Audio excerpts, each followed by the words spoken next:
On that angle, I wanted to get your take on this, Ox, as someone who actually watches the LPL, because the problem is this, right? Like, I don't claim to watch loads. I mainly just watch the marquee matchups of the playoffs of the LPL. But one thing I always thought was, like, because of last MSI, the one that RNG won, just the way the meta worked and the way that they were playing against those opposition. Obviously, Gala was the carry because that's just the way the team played out, right? And he was on his fucking Kaiser like 24/7, right? So I always thought, unfortunately, it meant people who only saw MSI thought this was like the new Uzi I or something like. And then meanwhile, you go back to the LPL, and I was like, bro, he's not even the best fucking AD carry by that's a country mile. There's loads of people that you'd consider better. So you come back and he's having another MSI where he's popping off again. But I do notice, dude, the meta is almost his entire best champions of all time. It's like you couldn't. It's almost like they're trying to fuck with me and do it again, where they're making him just look like it's going to be the bin at fucking season 10 Worlds all over again. Like you couldn't make this guy look better. He has been served up an amazing meta to play in, right? Yeah, because I mean, I think like he was still a pivotal carry for them in the LPL because the way the meta was in general, a lot of people playing for bot, but like the meta just like the meta for Gala has been so much better for them for Gumayusi. I think if we didn't have this big AD carry meta shift, would have been way more favored for T1. But even like I mean, in the LPL, I think like there's such a varying level of a lot of AD carries, but Viper was the best AD carry without doubt. Yes. Like he is. I don't think anyone in the LPL compares to him. I even think like I would put him above Gumayusi, but it's hard to call that, right? Until we see them go up against each other. Sure. The thing is, like, he didn't get here. He didn't get that far in playoffs. And ultimately, you know, RNG, they went through such a weird like passage over the split where they're like, oh, how do we play with Bin? Because if we don't play for him, he kind of runs it. And they're like, oh, well, you know, we'll just play for. Well, then they were sort of playing for Gala more, but then Bin would have issues. And then Xiaohu just became that like super roamer, like Cryon was, to kind of try and help facilitate the map. But no, I don't think Gala ever was really in the conversation for best AD carry in the LPL. And then this tournament, he just like popped off, and obviously the meta hit right, and then as a result, as you said, kind of a repeat of last time I saw, I was like, holy, this guy's insane. Yes, I know you all watched Doublelift's videos, and he was like, "Oh my god, Gala's so insane." You have to understand, Doublelift probably thought he was a magician just because he got out of groups. Whatever, easy shot to fire, but whatever. He's firing shots all the time now, mate. Don't worry about it. I think too. What's interesting about Gala though, and what I do have questions about, is what happens when RNG ends up on the red side, because they do need Gala to pop off to win. Because like Bin hasn't had a great tournament. Wei's been better than expected, but still kind of bad. You know, Xiaohu has been good, but it really has been Gala carrying a lot of their games. Like he's still the king of damage percentage on this team. He's the king of damage percentage among ADCs at this tournament. But when we look at the last draft, and again, we can have an argument about how serious RNG was drafting in the last game that they played, considering they were locked in for first place and had no reason to win this game. But at the same time, when they have to ban Lucian on the red side, and then the other team bans Kai'Sa and Ezreal on the blue side, where does Gala go at that point in time? Because those champions, Kai'Sa and Ezreal, have been his best champions at this event. And I almost feel like he needs these champions in order to be the big carry force within this roster. And so that leads me to a lot of questions, especially if the Xayah is picked away from him, like it was in this scenario. He ends up on the Aphelios. Is this a problem? Because if they're using early picks on AD carries, that means that Bin's champion pool is getting dangerously narrow. We've seen RNG like prioritize the Gwen pretty heavily.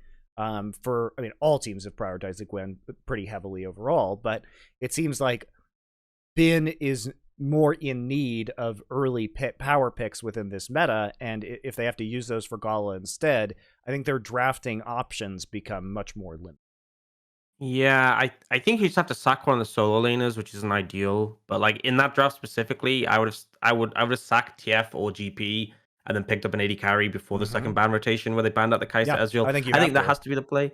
Yeah, because I mean, they also did get dumpstered in that lane because like the Aphelios Alistar has no agency early. Like you're just gonna get absolutely slapped around in the laning phase, and they never. I think the idea is, okay, well, they'll push up to us if we have TF, then we can make a play with Alistar and as they pushed up in the lane, but that just doesn't happen within this game, right? Yeah. and a lot of it is because of what was going on the top side, where Bin and Wei were getting kind of dominated by Zeus and Owner, and it created so many issues. And that was kind of the frustrating thing, because even like they got like a decent amount of kills on Azir's, and they got to get like some momentum for Bin, and then Bin just kind of like, despite the fact you've been played for, really fell apart. And again, like this best of one was meaningless, so mainly maybe it's not indicative, but that's kind of the issue that they've been working with the whole split, where because at the start of the split there was like more the control mates, like it's a Corki Victor meta. And Xiaohu was like more of a prominent carry then. It was like Xiaohu Gala were like the big carries of the team, but Bin was still a bit of a liability. And then over the split, it's like this has been the big thing for this team, is how do we make Bin fit? Because I think that's why Wei struggled a lot, because back when it was Xiaohu top lane, it was very straightforward what he had to do, right? He was heavily playing towards Xiaohu in the top lane, and so it was very clear what he had to do in the early game. And it was hard to match because of the level of the players. But the problem is now he's got more of a bit of a free roam in terms of what he can do, but he was very not what the word is, like very telegraphed, very straightforward sort of ganks and plays in the early game, which would often like backfire. He wasn't very inventive, which is why I thought G2 would be a good stylistic matchup for them, because Jankos is very good at finding these like unique ways of approaching early ganks to find advantages. But I feel like that's the thing. It's like they won the LPL without really solving this bin problem. And what's hilarious is like so many people, I saw so many comments where people talking about top laners at this tournament, like, oh, who's the best top laner? And everyone was like, dude, Bin, 20, like, remember when we saw him at World Finals, he got a pentakill? And then, dude, I watched Finals and he was sick. And I'm like, yeah, that was the one series, the whole year so far where this guy popped off. Like, one series he decides to show up. And, you know, I'm going to be honest, if he does this again this tournament, that can actually work, right? If he only shows up in the finals against T1, that's all you need to do to honestly potentially win the tournament. But it doesn't give me much faith. Yeah, if you can win LPL and win an international event, that's your job done, right? Just 2 series. Just that's all you need. All you do is peak at the right time. Peak at the right time. You understood the assignment. You did the bare minimum. Yeah. Listen, C's a passing grade, Monte. I have a question then. So obviously the other member of that, though, as Monte alluded to, another problem coming into this tournament that I saw and why I was worried about RNG and I expect T1 to win, unfortunately, was the weight angle. It's like, look, the problem is you've got Jankos and Order there, mate. Like, we haven't sent weaker junglers from the others. In fact, we've sent some of the strongest. Inspired's also the best player on his team, so and he's even actually, if anything, leveled up even more from the bloody playoffs in LCS. So yeah, all those other junglers are actually potentially, I don't know about better, to be more debatable with the Inspired one. But what do you think of the way Wei's played? Because actually, I feel like overall maybe he has held up better than expected. The Wei is for weight. That's what it is. Yeah, I think Wei's been okay. I think he struggled in LPL playoffs as well, because I think like Karsa and Kanavi had like fantastic performances. Tian as well. Tian was on fire. Like, a lot of people have given him flack for like the FPX performance, but like he was such a good performer. And I think ultimately the meta as well. I mean, I feel like the meta shift for RNG has been like absolutely fantastic, because we sort of had a lot of more ganking junglers. Like, we had things like the Volley Bear. We saw Jarvan in EU. You know, Lee Sin was like this heavily prioritized pick. And then to be fair, Wei was good on Lee Sin in the LPL. Yeah, that is fair. But I think like the reason Volley Bear is such a struggle for him is because it's like the polar opposite. It's like his weakness, right? I talked about before. This is a player who's not good at finding creative gank angles. And so if you're playing Volley Bear and you don't get like early gank stuff, you don't get these things going, you're just going to fall off a cliff. Whereas I feel like these skirmishing junglers, like the fact that Viego is still like a prominent pick in the meta, that was like his best pick. It was getting banned or denied from him in playoffs, because on this pick, you know, you just lean into the skirmishes and he's fantastic in those. And then if you need like extra pressure, Xiaohu will just pick Galio and roam around the map, and then he kind of does your job for you. He does like the ganking. You just make sure that when it comes to the fight, you can get resets and handle that. So I think the meta shift again has helped Wei out quite a bit. But ultimately, I still feel like there's games where he struggles, and that's why, you know, I think the arrangement of how we've gone into knockouts is really bad for the West. Because I think G2, actually, I think they match up well into RNG. And I think EG, who cares about EG? They're going to lose anyway. But I think EG will really, really struggle into RNG, because they don't have that stylistic advantage, and RNG are just far better than them. So I don't even see them getting a single game, honestly. Correct. That's sadly the way that it went in the playoffs, because obviously you get to pick. It turned out RNG. That was the significance of RNG top of the group, because here's the thing. I wanted it to be RNG G2 and then winner of that takes T1. That's how you get sort of the rising through the dojo. Let's actually get the matchups. We know who's good. The problem now is, as you say, it'd probably be an RNG. I expect like a fairly mundane win over EG that won't be that big. Maybe the G2 Series T1 could be good, but probably won't beat T1, so we'll never actually get to see what would have been. I think G2 RNG would be a banger series, right? Yeah, I honestly think so too. I feel like, especially when I know everyone got overhyped over the day 1, day 2 stuff, but if that was such a weird thing. I mean, I guess we can talk about that afterwards. But I feel like if we had G2 in good form going up against RNG, that'd be such an exciting series. And then the winner goes up against T1, and irrespective, we get the most value for it. But I just feel like the arrangement we have now, I could see G2 maybe taking a game. I could see it being a 3-1 series. But I just think EG. What's a shame is that if we had double elimination where we might be able to see this, all they would have to do would be to add 2 broadcast days for the 2 best of 5s that would occur. To be a lower bracket best of 5 between 2 teams, one of them would be eliminated, then be another lower bracket game between 2 teams, one of them.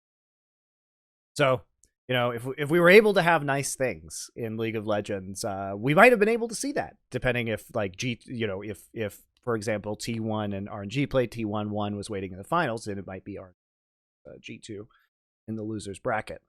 And by the way, you could do those all in 1 week. I mean, we just been sitting around here. We're going to be sitting around for the next couple of days with no games. Could have just. Yes, you're wondering, Ochs, about what it's been like trying to cover this tournament with Monte. There was genuinely a whole 10-minute segment where I just updated him about, because he didn't know the story of Jankos and that plummy stream ago, and it was just me, an old boomer who doesn't even follow drama myself, trying to through the fucked up prism of what I could remember, explain that. And in doing so, it was sort of why is that more interesting than MSI? That actually was a real segment on an episode. It was more interesting. In case you don't know, it's sort of they are actually getting on better, and they have actually gone and done a lot of activities, and there've been a lot of cute moments and look more rom-com aspects.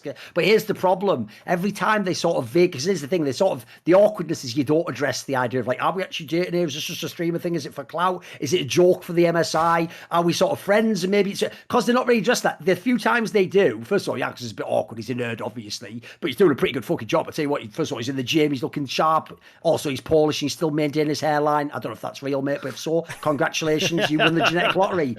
And then finally, this is the last detail I would say. I've noticed every time it comes up, though, she always just says, and she's saying it in sort of this is where things get lost in translation. She keeps sort of saying, no, we are friends. And then that's obviously he's friend zoned instantly, right? Well, I think she's more taking that, we're friends now. And let's just see, let's not put pressure on it. How it goes, yeah. So what I'll say is, there was a tweet I actually even got involved. That's how you know the drama's ridiculous. It's I'd watched enough with the popcorn. I was fuck it, I'm going to get involved. Threw that out the way. And I saw Aziel or whatever. It was just what's going on? Is Jankos just is he got a chance? Have they broken up or something? And she replied, I didn't know she was on Twitter. She actually replied to Aziel, and she just said best friend zoned. And I thought, bloody hell, again, do you actually know what that means? And that's wild. Dude, now you're not even just friend zoned. You have to be her best friend. Fucking hell. So I actually thought, you know what, Monte? I'll take my one act of human kindness and compassion and grace and deliver it to Jankos of all people. And I just said, well, your friend seems really funny, handsome, and good at League. I think he'll be taken really soon.